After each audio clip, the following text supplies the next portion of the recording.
Pretty Little Liars returns with gifts for all and the truth about Spencer's parents. The game is on, and we're going to need a real-life copy of it immediately.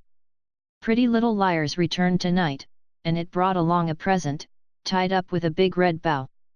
That present turned out to be a super high-tech board game, which we weirdly want to play, complete with cell phones and a little model of Rosewood, as well as important letters and the occasional sharp knife that could pop out at any time. If it were us, our first order of business would be to take this thing apart, but alas, it was not us. The liars were still convinced Noel was behind it, but decided as a group that it probably contained a bomb and they were just simply not going to play. Obviously, that didn't last long, but first, Spencer confronted her mom about Mary Drake's claims of being Spencer's real mother, and Veronica confirmed it. Apparently, Mary seduced Spencer's dad, who thought she was Jessica, and then found herself pregnant. Instead of letting the baby end up in the foster system, Veronica took in her husband's daughter as her own. She didn't witness the birth, but the baby was brought to her outside Radley.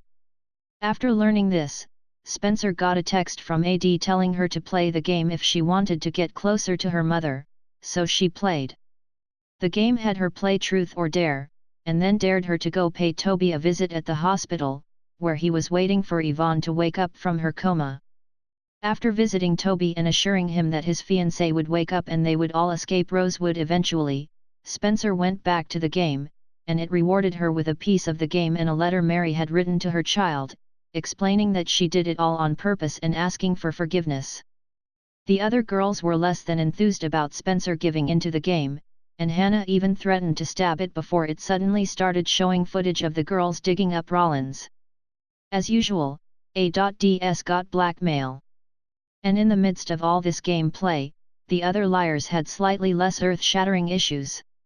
Ezra returned and asked Arya to stay, seemingly still planning on marrying her despite Nicole being alive. So even though Ezra hadn't yet found the way to tell Nicole about Arya tried to continue on as if everything was normal. She even visited a wedding business, which is where she ran into her old friend Holden. Holden was a little disappointed to find out that Arya was engaged, to her old teacher, no less, but gave her the VIP treatment of wedding planning.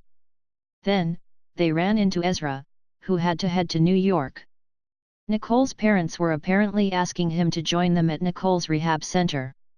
Allison, meanwhile, wallowed in how terrible her life is right now, which to be fair, she's pregnant with her dead con man husband's baby, and got understandably upset that she now has to work with both Emily and Paige at school.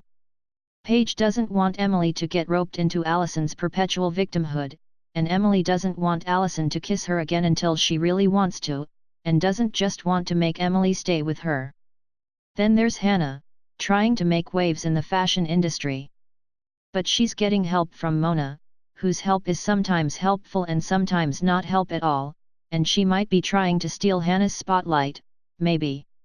Finally, Jenna's having tea in a dark room, asking AD to tell her about the game. So AD drops a big braille book in her lap. We can't read it, but Jenna can of course, and she likes what she reads. So what do we think is the point of this game?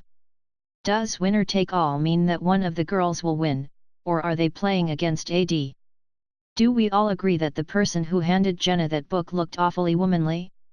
Doesn't Hannah's fashion designer storyline seem kinda trivial compared to everyone else's storylines?